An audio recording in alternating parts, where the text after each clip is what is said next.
Ruth, chapter 4, verses 1 through 22.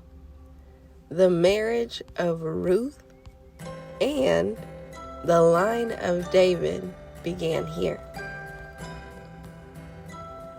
Then Boaz went up to the city gate where business and legal matters were settled and sat down. And then the close relative redeemer of whom Boaz had spoken came by. And he said to him, "Come over here, friend, and sit down." So he came and sat down. Then Boaz took 10 men from the elders of the city and said, "Sit down here."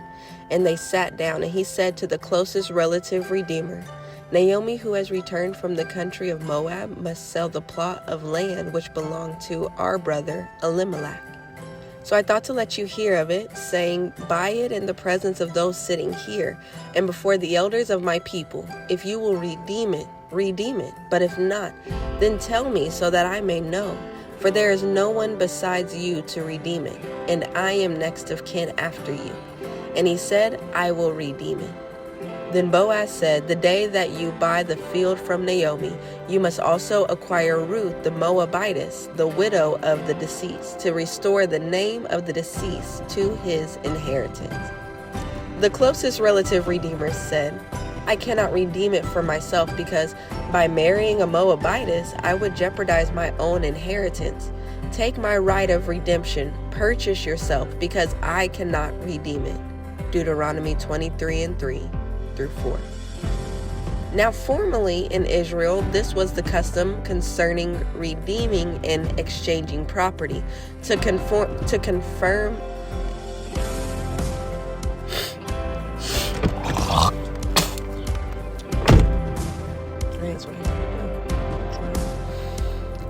To confirm a transaction, a man pulled off his sandal and gave it to the other.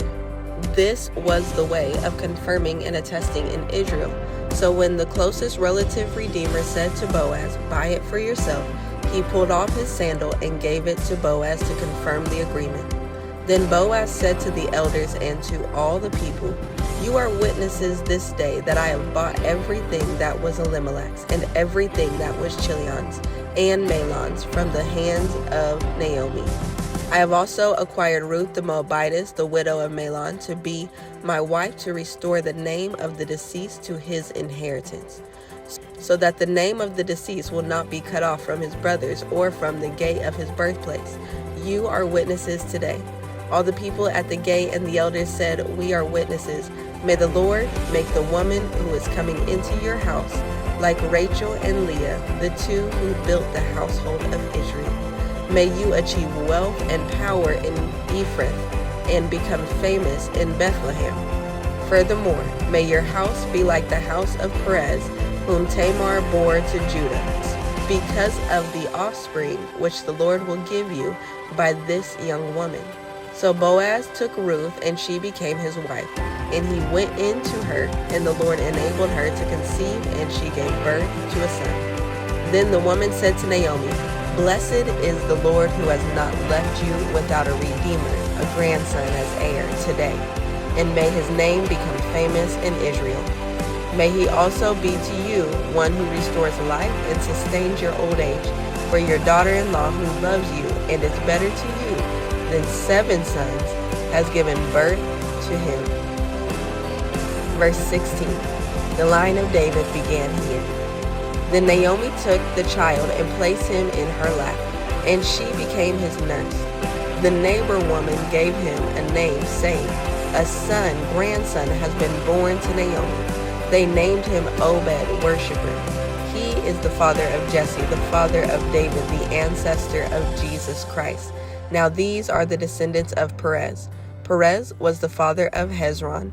Hezron was the father of Ram. Ram, the father of Amminadab. Amminadab, the father of Nahshon.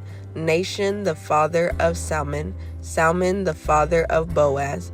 And Boaz, the father of Obed. Obed, the father of Jesse. And Jesse, the father of David, the king of Israel and the ancestors of Jesus Christ. This concludes the reading of Ruth chapter 4 in the Amplified Version, verses 1 through 22. no notes included.